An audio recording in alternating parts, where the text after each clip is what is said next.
Hablando de orgullo mendocino, es cierto, nos ponemos súper contentos, estoy acá súper contentos con esta noticia, con esta información que tenemos que dar. Hoy se realizó una operación histórica en el Hospital Español, estamos viendo a gran parte del equipo. Lautaro Gutiérrez, 16 años, recibió un trasplante de corazón. Esto fue en septiembre, hace poquitos días, en el Hospital Español, y nos llena de orgullo y nos pone contentos dar esta información, este tipo de noticias. Para contarnos muchísimo más está Nicolás Rena con nosotros, el jefe de la unidad coronaria del Hospital Español, también es presidente de la Sociedad Cardiológica de Mendoza. Bienvenido, un placer tenerte. Y ¿sabés qué? Este aplauso es para toda la gente del Hospital Español. Ahí está. Felicitaciones, qué orgullo, y de verdad lo decimos, son las noticias que queremos dar, que una persona, un niño, ¿no?, de 16 años fue trasplantado con éxito. Así es, bueno, fue un trasplante casi récord, eso es dentro de las características más importantes para destacar, desde que surgió su problema de salud que tenía que ver con una infección del miocardio. Nos pusimos de acuerdo entre muchos servicios. Él estaba internado en el Hospital del Carmen, tenía todo su diagnóstico dentro del Hospital del Carmen, vino al Hospital Español para completar su diagnóstico, volvió al Hospital del Carmen, donde él lamentablemente se descompensó de su patología, de su insuficiencia cardíaca, y ahí fue cuando comenzó a incorporarse en la lista de trasplante. Y afortunadamente no pasaron muchos días porque su situación era crítica y se pudo hacer el 30 de septiembre el trasplante en el hospital. Yo formo parte del equipo que está post-trasplante, digamos. Nosotros somos clínicos y lo que hacemos es cuidarlo después de su trasplante o antes, pero fue el equipo quirúrgico, que en su mayoría son cirujanos, técnicos, perfusionistas, que se separan en dos grupos. Va un grupo a donde está la persona que da el órgano y otro grupo donde está aquí el receptor, y todo eso se coordina para poder llegar adecuadamente a buen puerto, como pasó en este caso, que gracias a Dios ha salido todo muy bien. Sí. Sabemos que hay lista de espera, obviamente, para ser trasplantadas las personas, pero también hay lista de urgencia. ¿Cómo funciona eso? O sea, ¿no? Porque también acá hay tiempos límites y estamos hablando de entre la vida y la muerte, no hay mucho más que eso, ¿no? Y ¿cómo funciona? Sí, eso ha sido una de las preguntas a raíz de poner el tema un poco en tapete. No todas las personas tienen la misma urgencia, por decirlo de alguna manera, sí, a requerir su trasplante, ni todos los trasplantes son iguales. El trasplante de corazón claramente se hace con un donante que falleció, y por lo tanto eso también acorta bastante las posibilidades para recibirlo, y hay 3 categorías por clasificarla, aunque no sea exactamente así, pero para entenderlo. Sí. Uno que puede ser una lista electiva, que es cuando aparece toda la compatibilidad necesaria, realmente aparece el trasplante. Después hay una lista un poquito por arriba que se llama de urgencia, que es en aquel paciente que a corto plazo necesita hacer, porque su situación clínica no es tan grave, pero realmente su corazón ya no funciona bien. Claro. Y después está, como en este caso, la lista de emergencia, que ese es inmediato, lo antes posible. Entonces, cuando aparece un órgano, si existe la compatibilidad necesaria, esos pacientes que están en esa lista son los primeros en recibirlo. En otros trasplantes, a pesar de no estar en el tema, por ahí estas listas son un poco más dinámicas, pero en corazón rápidamente de una hacia, desde la más, digamos, la menos urgente a la urgente, realmente pasan con mucho dinamismo, y por lo tanto la mayoría de los pacientes a veces lo reciben en esta situación, que no es la mejor porque el paciente está en su peor estado, claro, pero bueno, no hay otra alternativa. ¿Cómo es la vida, cómo es la vida de un trasplantado, en este caso un chico de tan corta edad, digo, sí. Después de eso? Está muy bien la pregunta, porque en el último tiempo realmente esto ha cambiado muchísimo. Bueno, todo lo que tiene que ver con los tratamientos en medicina han mejorado muchísimo, así también las drogas que pueden darse para estos pacientes. Antes eran situaciones bastante críticas, con inmunosupresión, eso significa que muy propenso a las infecciones, con mucha frecuencia. Hoy en día, con los nuevos fármacos, la esperanza de vida es mucho más larga, no es para ponerle años, pero es muchísimo mejor que hace sencillamente 5 o 6 años atrás, y uno puede realizar casi una vida relativamente normal, por supuesto, no actividades competitivas, no deportes extremos, pero en resto es casi una vida normal, que eso es extremadamente bueno, porque vienen de una situación muy crítica en la cual no pueden tener vida normal. De hecho, hacen 2 pasos y les falta el aire, o no pueden estar, o requieren alguna terapéutica especial. Entonces, es un cambio drástico de vida. Nicolás, yo me quería detener en el caso de Lautaro, su corazón ya dañado, que ya había empeorado su cuadro, que ya había entrado en esa lista de espera. ¿Cuánto tiempo le quedaba de vida, o de alguna manera ustedes cómo hacían para mantener con ese corazón, o utilizaron alguna aparatología artificial para mantenerlo hasta que llegara el nuevo corazón? Bien.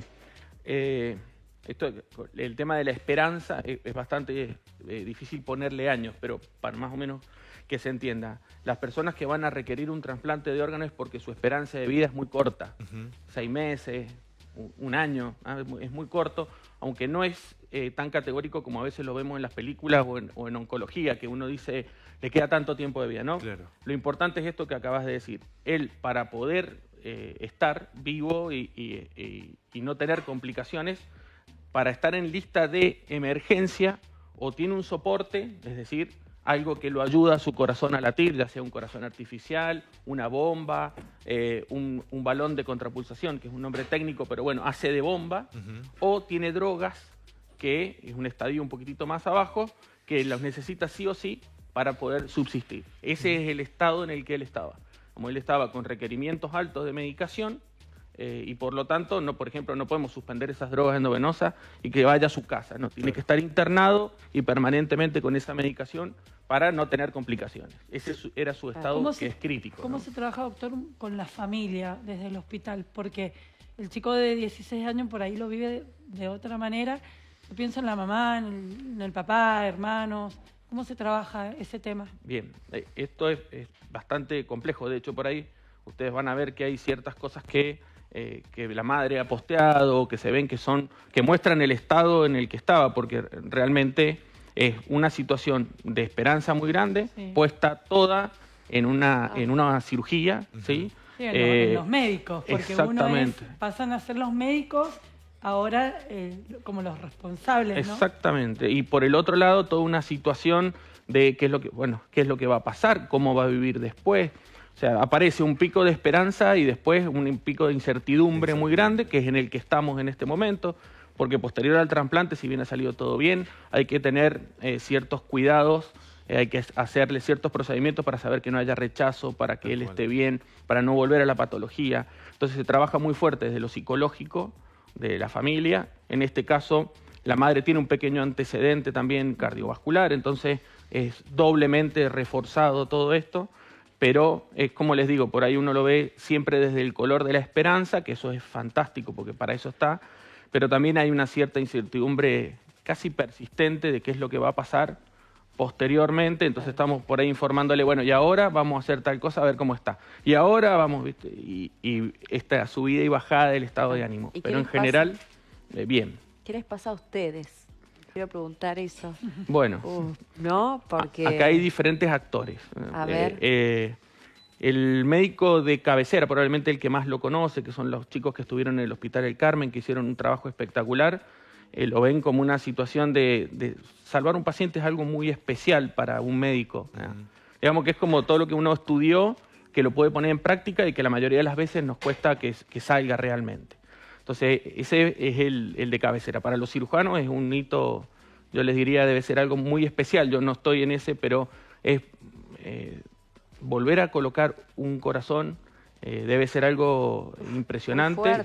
Y también, digo, lo hemos visto en algunas series, por ahí el hecho de las paletas que le dan. Eso es tal cual así, digo, para saber, es tal cual así. Digo, en un momento, un corazón que venía en hielo, se termina de conectar, le ponen las paletas y empieza a latir en otro segundo. Viene en ese estado para que consuma la menos cantidad de oxígeno y se preserve lo mejor que se pueda. Digamos, todavía no hay otros métodos, aunque algunas cosas ya están avanzando para tener al corazón en ese estado vivo. Pero es así, se le da como electricidad, digamos. Y en alguien tan chico, te falta un actor, te faltan más actores y protagonistas, pero digo, en alguien tan chico y entender que en tus manos está la vida de ese chico, ¿no? O sea, Dios mío, o sea, pienso en esos cirujanos, qué carga emocional, qué responsabilidad, por más que se han preparado, pero qué difícil, ¿no? Es así. Y después la responsabilidad de los que estamos después, que tiene que ver con esto, que todos piensan que se acabó ahí. Se trasplantó, ya está jugando a la pelota a los 5 minutos y eso no es así. ¿Cómo está él? Está muy bien. Yo he estado con él esta mañana. Él puede hablar, recibe a su familia. Perfectamente, sigue internado porque estamos con todo un proceso que es largo, ahora de ver cómo él está asimilando el órgano, por decirlo de alguna manera más fácil, con estudios para ver cómo ha reaccionado su organismo al nuevo corazón, pero está muy bien. ¿Qué te decía? ¿Qué siente él? Él está muy contento. Tenés un nuevo corazón. Sí. Qué increíble, ¿no? O sea... Y lo que más... Nosotros hemos tenido varios, en general no son pacientes jóvenes, pero lo más llamativo es que no se acordaba. Hay un caso muy conocido que tiene doble trasplante de corazón. Él 2 veces, Cassetti, el saxofonista, ¿no? Claro. Pero no lo hemos hecho en nuestro centro, digamos, pero sí. Es un caso, a mí me llamó muchísimo la atención que él además lo dijera, es el segundo corazón que se trasplanta. Pero ¿qué dice Lautaro? Quería saber eso. Lautaro no se acordaba de nada, digamos, se acordaba de cuando entró al quirófano y cuando se despertó era como... Eso nos llamó la atención. Nada. No pasó. Ay, qué increíble. De a poquito sí, ya es otro. Claro. Pero en ese momento, la verdad que el proceso de recuperación de él fue muy bueno, eso hay que destacarlo. No solo la coordinación fue excelente, sino que su recuperación también. Entonces rápidamente pudimos hablar con él y era como que ya está. Ese fue su... Yo me puedo ir a casa, dice Lautaro. ¿Cuánto pasa de que Lautaro se entera que necesita un corazón a la operación? Y eso es muy variable, pero en él pasó casi un mes. Pero eso es muy variable, hay gente que espera mucho más. Exacto. Claro. Exacto. Fue bastante Muy cortito, sé que tenemos que cerrar, pero entiendo, lo hemos visto tal vez en alguna película de trasplantes que se han realizado, cuando pasa el tiempo, el momento después de la, tal vez, unión entre esa familia que perdió a su hijo, que hablabas recién de las diferentes características que necesita un corazón, ¿no? Seguramente ha sido de un chico joven o de una persona joven y el reencuentro, digo, ¿se puede tal vez establecer eso? Lo mejor es... ¿Se conoce quién es el donante? Dentro de lo que nosotros tenemos como protocolo, lo importante es que no se conozca. Muchas veces a nosotros ya nos escapa, nos pasa por arriba. En las redes uno dice, cuestiones que no se pueden evitar. Y se identifica rápido. Hoy es muy fácil estar ahí. Claro. Se vinculan. Hoy es más lo que fácil. está estipulado es que eso no suceda por múltiples cosas que tienen que ver, pero la realidad, y ustedes pueden ver las redes, que eso ya pasó. De hecho, y bueno, es un proceso muy difícil de conexión entre ambas familias. Yo no sé cómo ha sido la conexión, pero bueno, la madre está extremadamente agradecida por esto, lo ha manifestado en las redes, ha dicho, a pesar del dolor que tiene la otra familia, acá ha sido otra cosa y le ha agradecido, creo que Instagram, en todos, creo que cualquier nota que haya recibido... Va a estar agradecida eternamente. Eso debe ser... Tal cual. Nicolás, te queremos agradecer, perdón, no tengo más tiempo, gracias de corazón a todo el equipo, felicitarlos, agradecerles y a vos por estar acá, por supuesto. Un beso gigante a Lautaro, a toda su familia y como siempre digo, son las noticias que nos encantan dar. Así que felicitaciones y otro gigante aplauso para toda la gente del Hospital Español. Que ahí los vemos, son todos tus compañeros. Un aplauso gigante, felicitaciones, muchas gracias.